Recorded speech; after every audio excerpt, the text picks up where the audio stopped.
The rate of inflation was slower than expected in July, offering some hope that inflation is cooling down. Inflation dropped 0.6% from its June peak to 8.5% annual rate, according to the Labor Department data published on Wednesday. This was lower than many economists' estimates, including a Bloomberg survey of 44 economists that predicted a rate of 8.7%. The slowing rate of inflation is due to large part of 7.7% decline in gas prices, but also drop in prices for used vehicles and airline fares. However, prices remain elevated overall in main categories like shelter and food. Food prices increased by 1.1% in July after an increase of 1% in June. Hi, my name is Gio. Hope you are doing well. In today's episode, let's take a look at the latest CPI report and see what it means for the economy and what to expect next. Let's get right into it. Even with the lowest than expected numbers, inflation pressure remains strong. The jump in the food index put the 12-month increase to 10.9%, the fastest pace since May 1979. Butter is up 26.4% over the past year, eggs have increased 38%, and coffee is up more than 20%. Despite a monthly drop in the energy index, electricity prices rose 1.6% and were up 15.2% from a year ago. The energy index increased 32.9% from a year ago. Markets reacted positively to the reports, with future tied to Dow Jones Industrial Average up more than 400 points and government bonds yields down significantly. Federal Reserve officials are using recipe of interest rates increase and related monetary policy tightening in hope of beating back inflation numbers running well ahead of their 2% long-run target. The central bank has hiked benchmark borrowing rates by 2.25 percentage points so far in 2022, and officials have provided strong indications that more increases are coming. While inflation has been increasing drastically, gross domestic product declined for the first two quarters of 2022. The combination of slow growth and rising prices is associated with stagflation, while the two consecutive quarters of negative GDP is showing a recession ahead. Members of the Federal Reserve have pointed toward a third consecutive 0.75 percentage point interest rate hike at the September meeting. Following the CPI report, market pricing reversed, with traders now anticipating a better chance of a 0.5 percentage point move. Gas prices, which lead the inflation spike, are finally tumbling off fears that the global recession will decrease demand. Pump prices fell 7.7% from the previous month, but are still up 44% annually.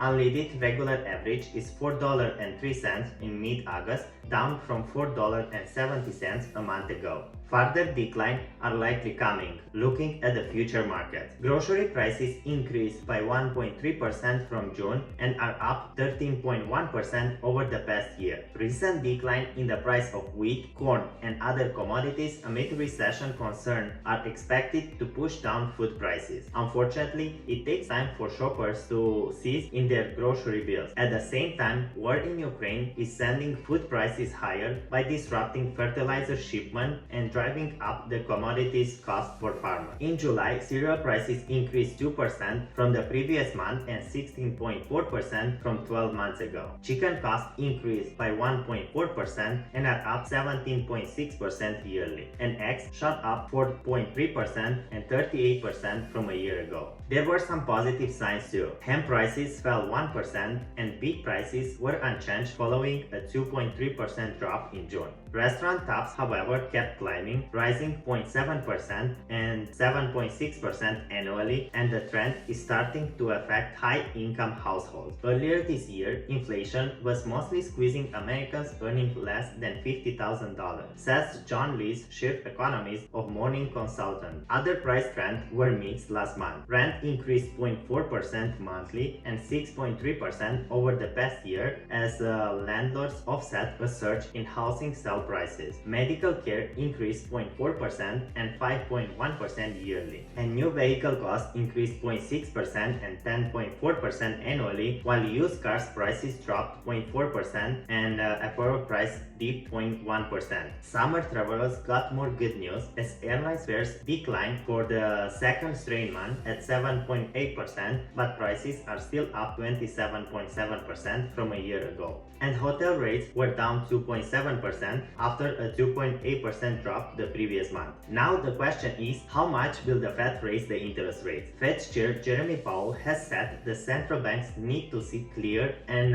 compelling evidence that inflation is falling before slowing down its aggressive rate hike strategy. This is not yet the meaningful decline in inflation the Fed is looking for, says economist Paul Ashford of Capital Economics. But it is a start, and we expect to see broader signs of easing price pressure over the next few months. Ashford expected the Fed to lift its benchmark rate by a half point next month. But the economists from High Frequency Economics still predict a 3/4 point increase. She notes the Federal Reserve will have to analyze the latest data that shows the economy added a booming 528,000 jobs as annual wage growth increased up to 5.2% further, stoking price pressure. There are signs inflation will pull back further. Consumer expectation of inflation over the longer term, which affect actual price increase, fell sharply in July according to a survey by the Federal Reserve Bank of New York out this week. And besides the drop-off in commodity prices, supply chain trouble triggered by the pandemic are abating and retailers are sparkling discounts for shoppers. Barclays now expect overall inflation to end the year at 5.8%, below its previous 6.1% estimate. The firm predicts core price increase will fall to 5.3% by December. Both will still be above the Fed's 2% target. The S&P 500 reaction on the inflation report. The S&P 500 surged Wednesday to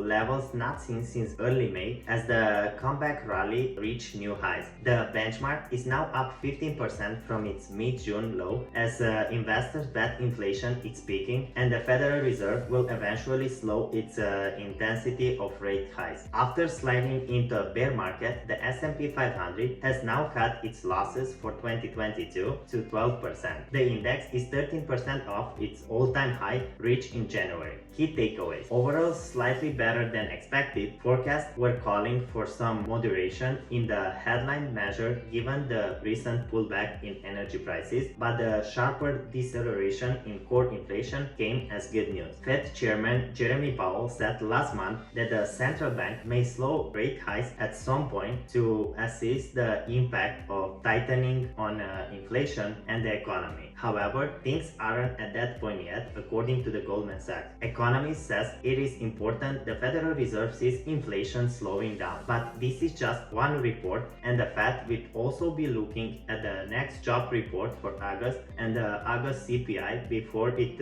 raises interest rates again in September. All of those numbers will decide whether the Fed hikes 50 basis points as had been expected before Friday's strong job report, or 75 basis points in line with the June and July increases. A basis point equals 0.01 of a percentage point. The economy added 528,000 jobs in July, double what economists had forecast. Just a reminder, nothing from this channel should be considered an investment and financial advice because the information is presented without consideration of the investment objectives, risk tolerance, or financial circumstances of any specific investors and might not be suitable for all investors. Investors should consider engaging a qualified financial and tax professional to determine a suitable investment strategy. Thank you so much for watching. As always, if you find this content helpful, smash that like and subscribe button to help this channel grow, turn on the notification bell, and check out all the links in the description down below. See you in the next video. Stay safe.